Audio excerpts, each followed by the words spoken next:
Good evening, everyone. My presentation today is about patent protection strategies in India.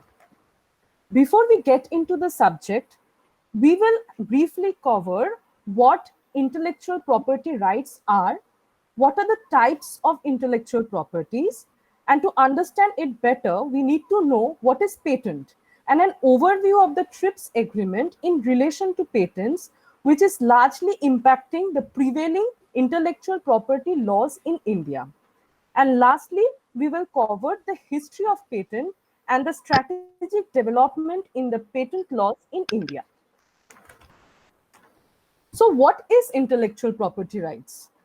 All the rights which are arising out of intellect, be it an industrial product or a scientific product or a musical work or a literary work which is accessible through a tangible form, are intellectual property rights. Generally, the intellectual property rights are divided into two broad categories. The first is the industrial property, which includes the patents, the trademarks, and the industrial designs. And the second being copyright and its neighboring rights. To describe the various types of intellectual property rights, I have deliberately chosen a very common example, that is a smartphone. So if we observe closely, the smartphone belongs to a particular brand or a particular company. Many of us will prefer to buy a particular company phone, like a Samsung phone or an LG phone or maybe a Nokia phone. In my case, I'll preferably buy a Samsung phone. Why will I prefer a Samsung phone over other company smartphones? It's simply because Samsung has a goodwill which is attached to its product. It is, and I'm very much satisfied with their products. So if I go to a shop, how will I differentiate a Samsung phone with that of other smartphones? It's simple. Its answer is very simple, by seeing which phone has the logo of Samsung. So what is trademark doing here? Trademark is differentiating the product from that of the other product. It is indicating a source of the product. So now I've already chosen a phone for myself, a brand. So that's a Samsung. But I'll preferably buy a J8 model because it has some round edges or a bigger screen, etc. So what are we dealing with here? We are dealing with the designs. So design is a mandatory registration, and it subsists for 15 years. But it will be from the date of application. In case of trademarks, as we have discussed, it remains for 10 years, but it is not mandatory. It is a prima facie evidence. Now, I'm a big fan of clicking pictures. So I need a high resolution camera or a better live battery because I have to work on my phone. So here comes the concept of patents. What is a patent doing? You are accompanying a different kinds of things together and making a product that is a smartphone. So that is a patentable, right? So, but a patent, unlike trademark, it has a mandatory registration. Otherwise, if it is already published, it cannot be patented. Now, obviously, a smartphone cannot work without an application. So there are a number of applications that help the smartphone to work. So here comes the role of copyright. All the algorithms that is helping the smartphone to run, it can be copyrighted. However, copyright, like trademark, it is not a mandatory registration, but it's a prima facie evidence. Many smartphones have similar kind of features, like a LG smartphone will have a touch screen, and also a Samsung smartphone will have a touch screen. But a Samsung smartphone touchscreen will be better than LG smartphone, according to me.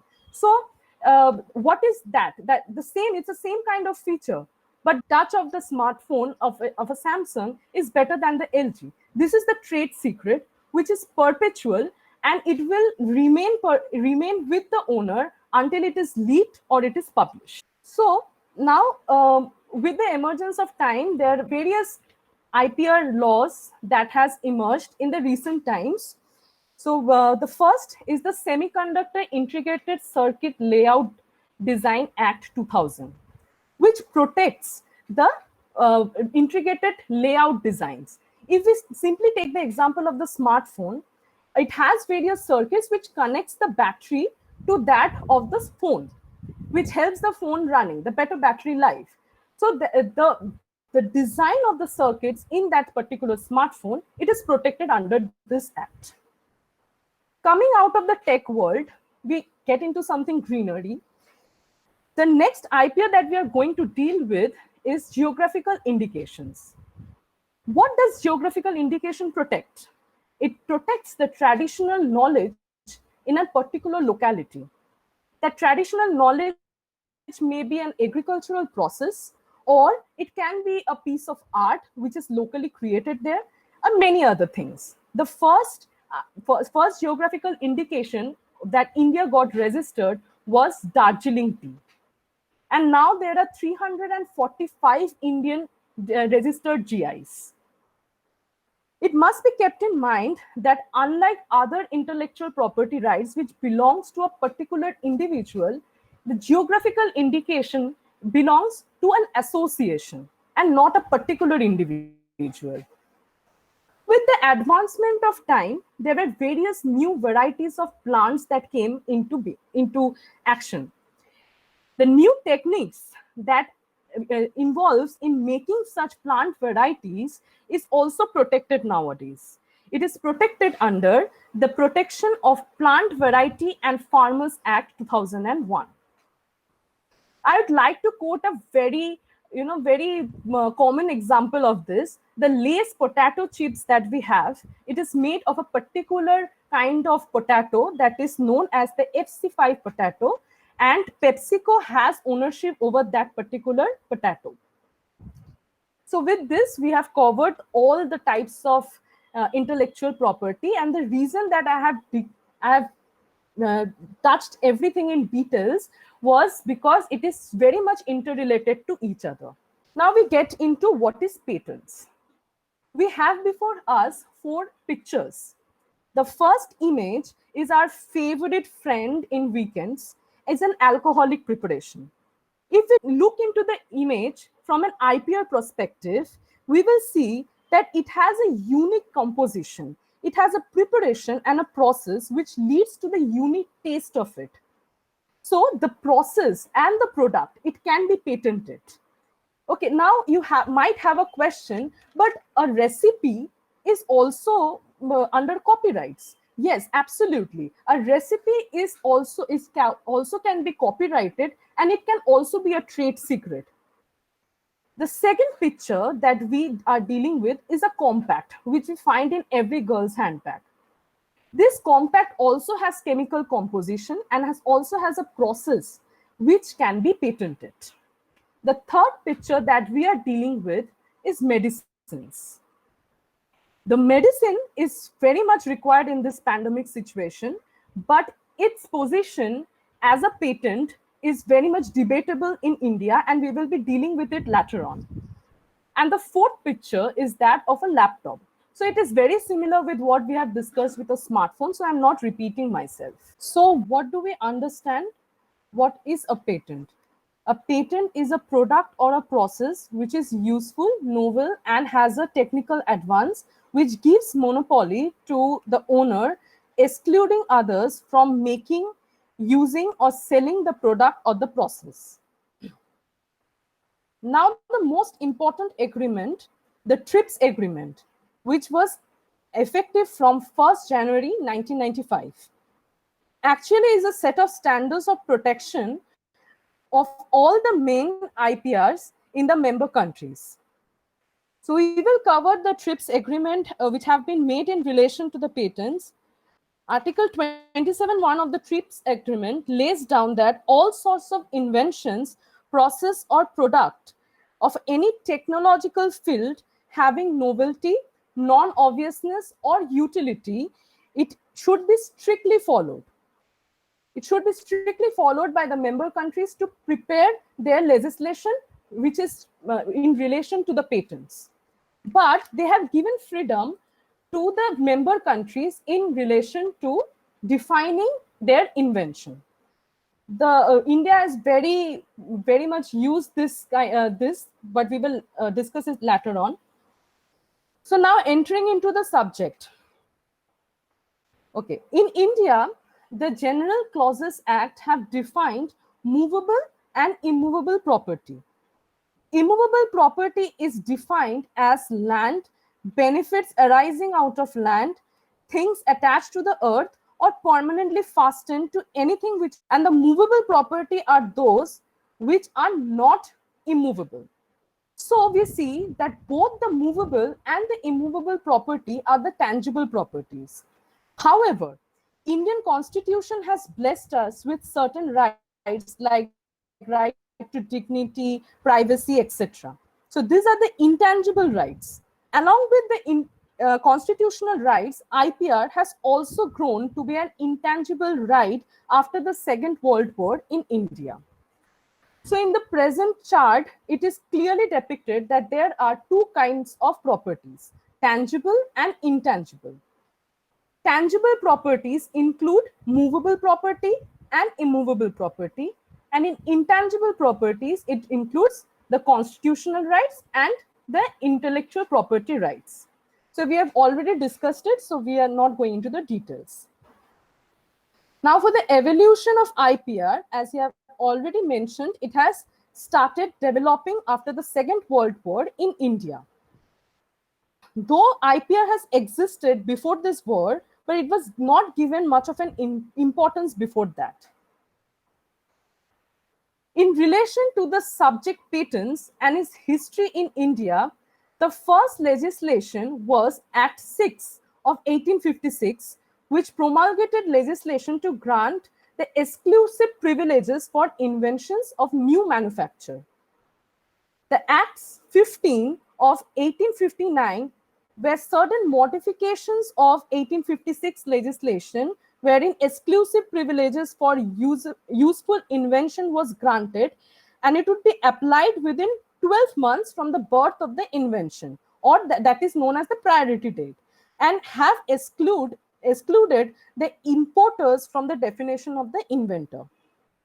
In 1872, the Patents and Designs Protection Act, Act 13, was passed. In contrast to 1859 Act, it included both patents and the designs. In Act 15 of 1859, it was further amended in 1883 by the Act 16, including novelty as an essential for invention.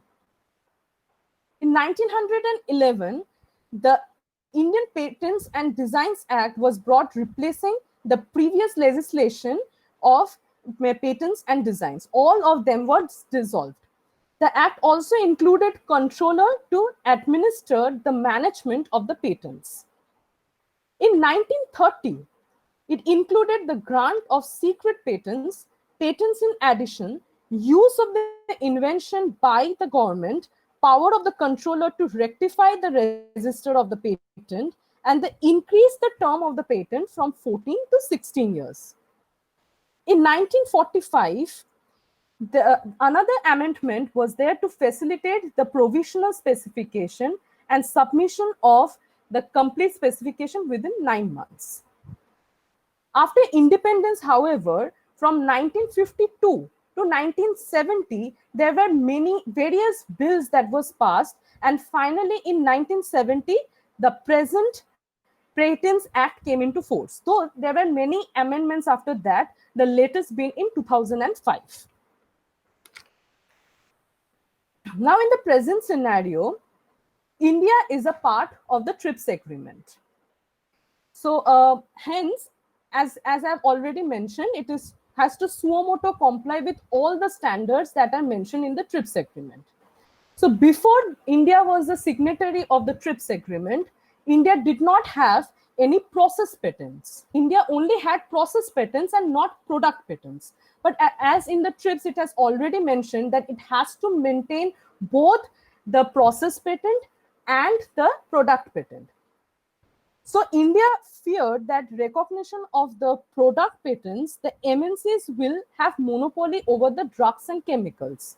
So it will be very challenging for them to balance the monopoly of MNC and the national requirement of the medicines.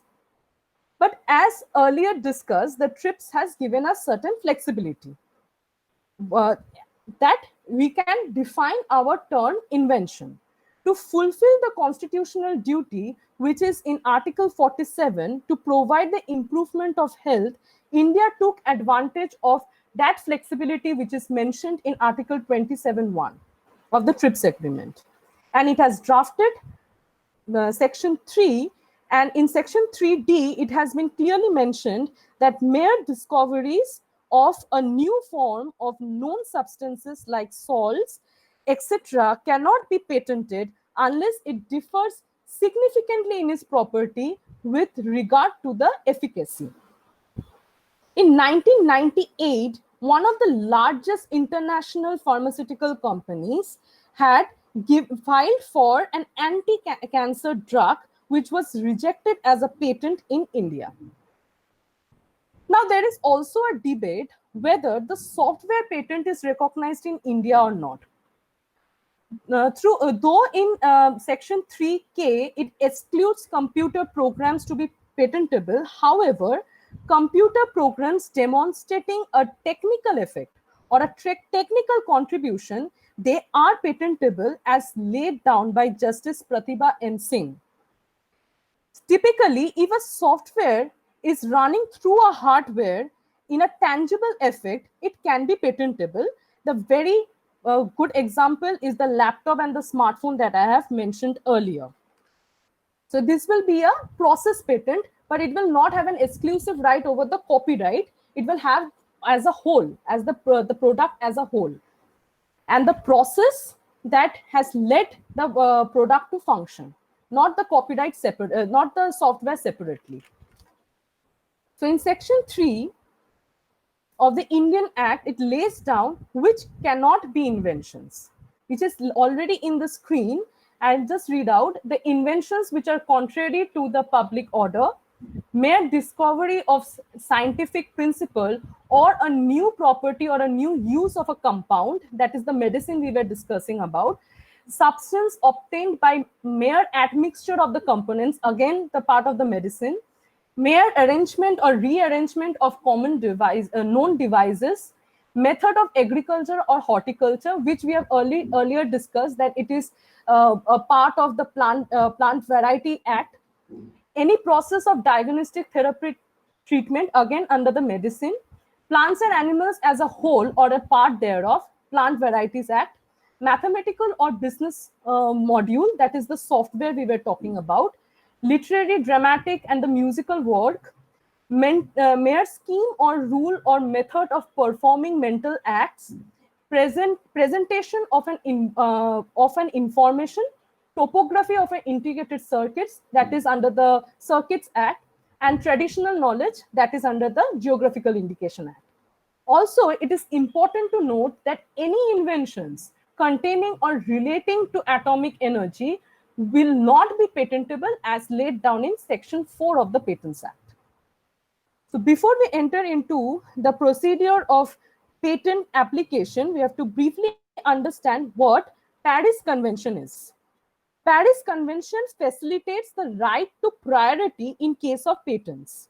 The applicant can file the first application in any of the convention countries and then within the 12 months have to apply in the other convention countries. PCT is also kind of another treaty. It provides a unified procedure for filing the patent application. So first we have to file an application in any PCT country, and within 12 months we have to have a PCT application, and from that priority date within 30 months we are entering into the national phase of different PCT countries. So what is the benefit of the PCT over the convention one? Because if we will get a more time to enter into the national phase, where it was 12 months, it is 30 months. So, what are the types of patent applications in India? They are ordinary application, convention application, PCT national phase application, patent of application of patent for of addition, and divisional application. So ordinary application means there is no priority. India is the first filing country. In convention application means already one application is being made in any convention country, and within 12 months it is entering into India. PCT means national phase application under PCT means that it is it has a priority date, and within 30 months it has entered into the India. Now, for explanation of addition, patent in addition and divisional application, for additional application, I'll give a small example. That is a software. Imagine a software which is attached to a trains, which can catch signals of hindrance in the railway track when there is a lot of fog. So now the hindrance distance from the train will be 500 meters, and they have already applied for the patent. Now the inventor is also developing on the particular invention, and then now the signal can be catched from 1 kilometer distance. In this case, it is an addition to the previous, it's a modification to the previous patent application. So this is an additional application that we are doing. In divisional application is a very common example, that is the refrigerator. Refrigerator has a compressor and also a thermostat. Compressor helps in cooling, and thermostat, it regulates the energy consumption. So there are two different kind of patents in a single machinery. So this plurality of inventions disclosed in the main application is divisional application. We can file for divisional application ourselves, or the controller suo moto can make a patent application divisional. So if he thinks that a patent has two inventions, they can separate and make two different kind of applications having one parent product.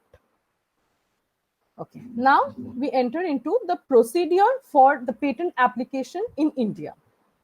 So as already discussed, in the PCT and the convention, there will be a priority date. So in PCT, we have to enter within 30 months, and in convention, we have to enter within 12 months. So we are applying within the respective time period, and then within 18 months, it will be published. Generally, it will be 18 months. If it has some secrecy material, it will take a longer time. From the date of priority, we have to apply for a request for examination within 48 months. The examination will be done, and there will be a issuance of the first examination report. When the examination report is there, we have to file for a response to that examination report, complying with all the conditions that they have mentioned in the first examination report within 6 months. After that, if the controller wishes, there will be a hearing, and after a hearing, within 15 days, we have to give a written statement based on that particular hearing. And after that, a controller can either refuse or grant it. If it is refused, there is no question of annuity payment, and if it is granted, then it will enter into the annuity payment phase. But in case of ordinary application, there is one more step. That is, the provisional, we can apply, if there is no priority, we can apply for a provisional specification, and then after 12 months, have a complete specification. The provisional will not contain any claim. It will be just a sketch of what the invention is about. And then after 12 months, we will develop on it and make a complete application. The rest of the procedure will remain the same. So now we come to the strategies that India is for various things. And now we have come to the strategy by Indian patent laws to increase the efficiency and the fast trial. The applicant can request for early publication in Form 9 with the prescribed fees from the date of priority or from the date of filing, whichever may be earlier. Usually, as I said, the publication take 18 months. But if we request, it will be within 1 month if there is no secrecy material in it. Further, we can also apply for expedited examination. That is also within 48 months. But if it is not already published, we also have to file for early publication along with it. And if we are already already it has been published and we have in the natural process we have requested for an AFR, and then we want to expedite it, then also we can do it with form 18A. But in that case, your previous examination request, all the money that you have paid will be compensated with the new one. Now, based on what we have discussed right now, it will be easier for you to understand the PPH pilot. It is a bilateral patent prosecution highway between IPO and JPO, between India and Japan, which had come in force from November 21st, and it will remain in force for 3 years. On 5th of December 2019, the request was taken in the Indian Patent Office. IPO will take 100 cases per year, and each applicant can file for only 10 requests for PPH.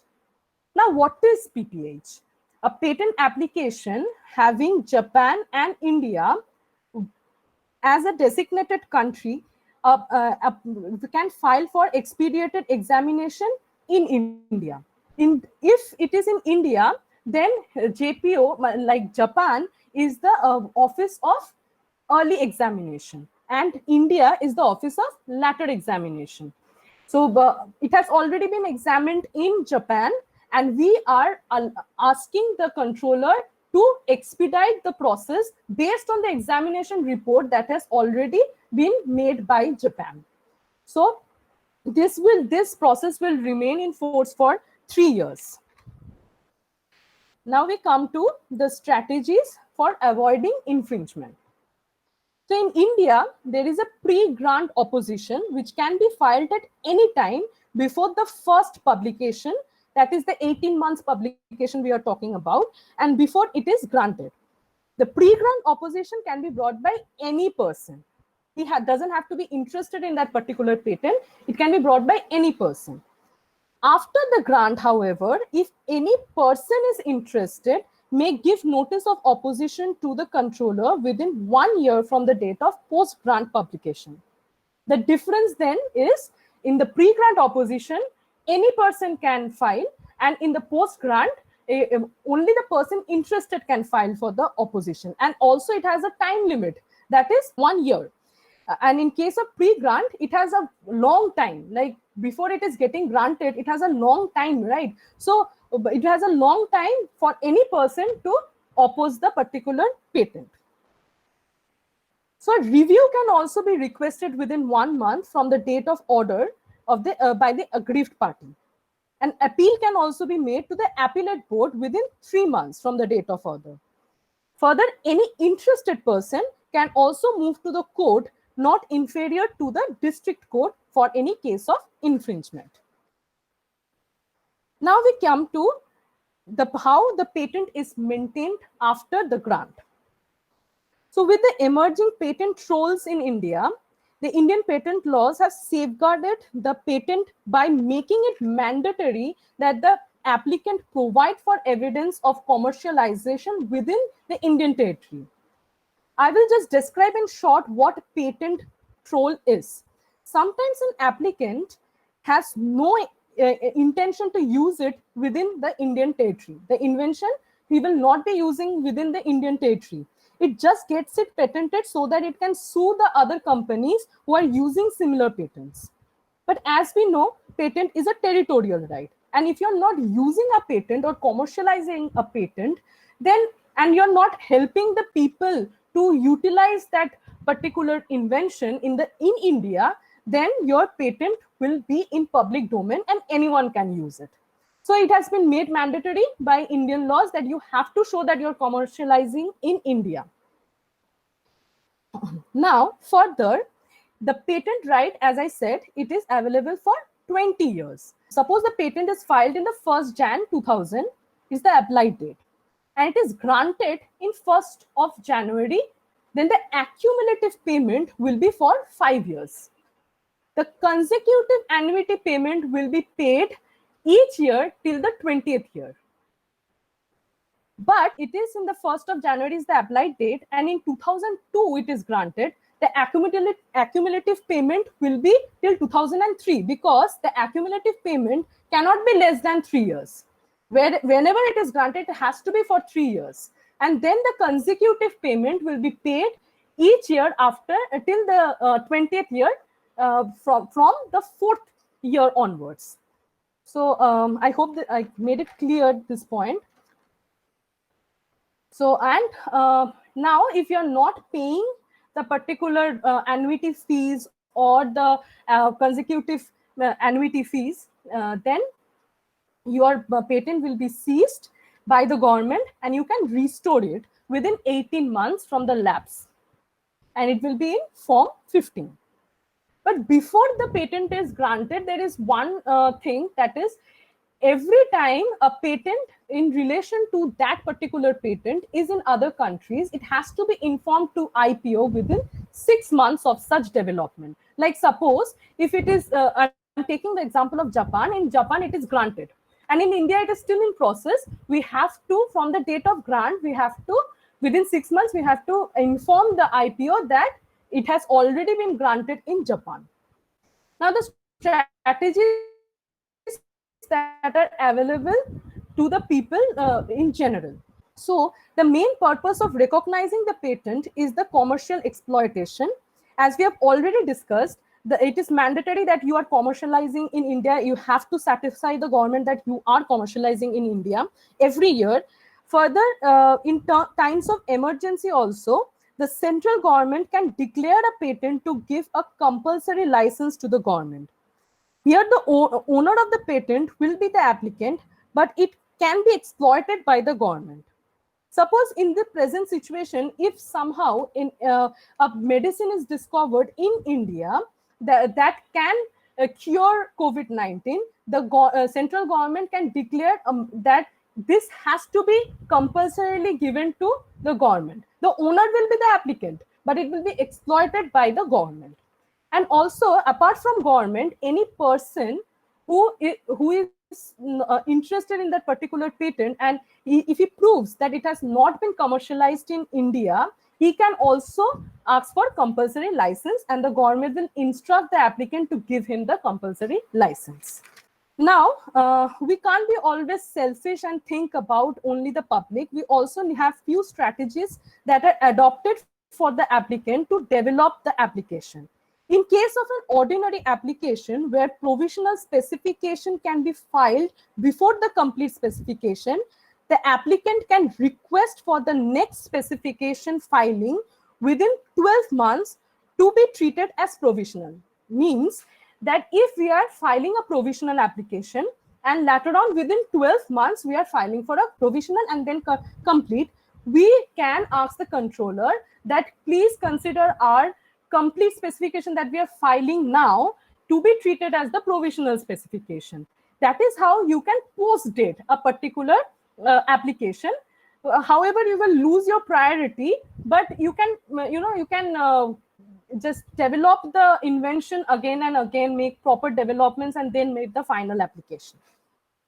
Also, the application can be withdrawn by the applicant at least 3 months prior to the publication, if he could not develop that particular invention.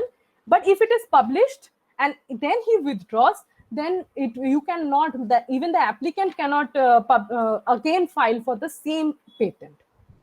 The question may arise that why the applicant cannot again file for the same patent.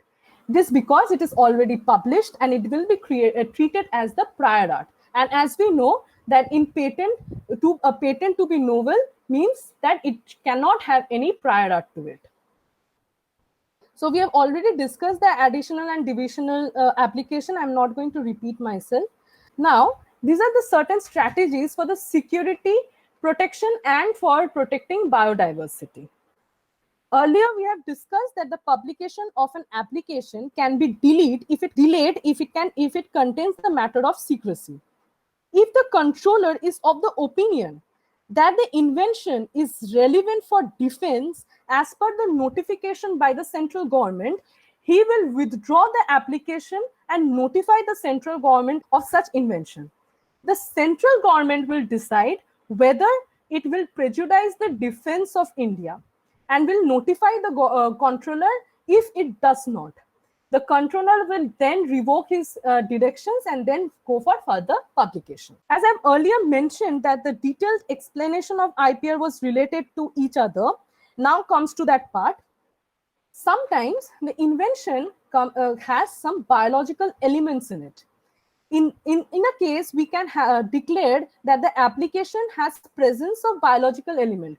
Also, it has to take permission from the National Biodiversity Board before applying such patent as laid down in section 6(1) of the Biological Diversity Act.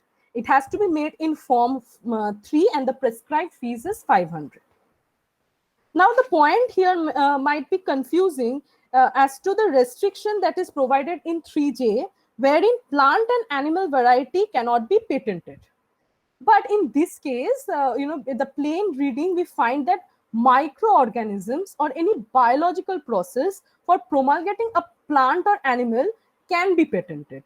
Thus, the biological element here means the microorganism which is helping the plant or the animal to grow fast or any of that. So this plant, but the final product, that is the plant or the animal, that cannot be protected, but the process can be. The next is the request to file abroad. Any invention which is made in the territory of India within 6 weeks prior to filing that abroad, or if any applicant is any one applicant is resident of India, it has to get the permission from the controller in Form 25 before making such application. Now, the strategies for small entities and for startup.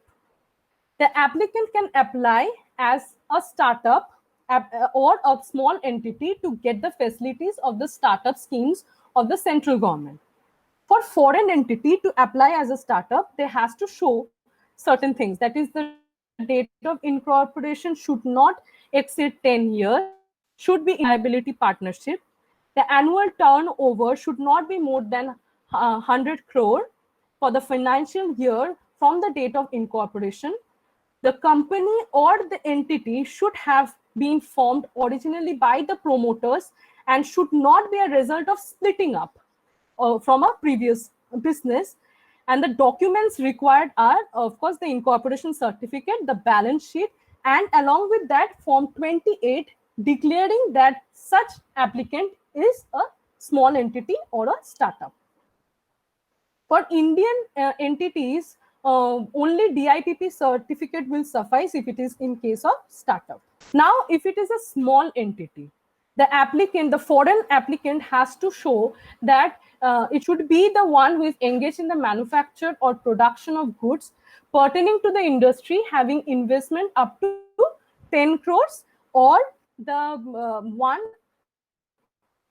who is engaged in providing or rendering services should thrive. Universities and research organization do not fall under the small entity, like it is unlike US. The university and research organization fall under small entity. The document as required is same, and MSME certificates will be required for small entity, for any Indian entities to prove that they are a small entity. In conclusion, I will say that the Indian patent laws has a lot of developments, and it is very well drafted and beautifully keeping in mind that it's overlapped with the other laws relating to atomic energy, plant varieties, traditional knowledge, etc. That's beautifully excluded those which are already protected in the other acts, like the software alone, which is protected under copyright, new plant varieties, which are under the Plant Varieties Act, traditional knowledge, which is under the geographical indication. Also protects the security of India by the secrecy strategy and not patenting the atomic energy relating to invention. It also goes to the extent of protecting the overlapping with the Biodiversity Act by seeking permission for inventions for those microorganisms in process. With this, I conclude. Thank you so much for your cooperation.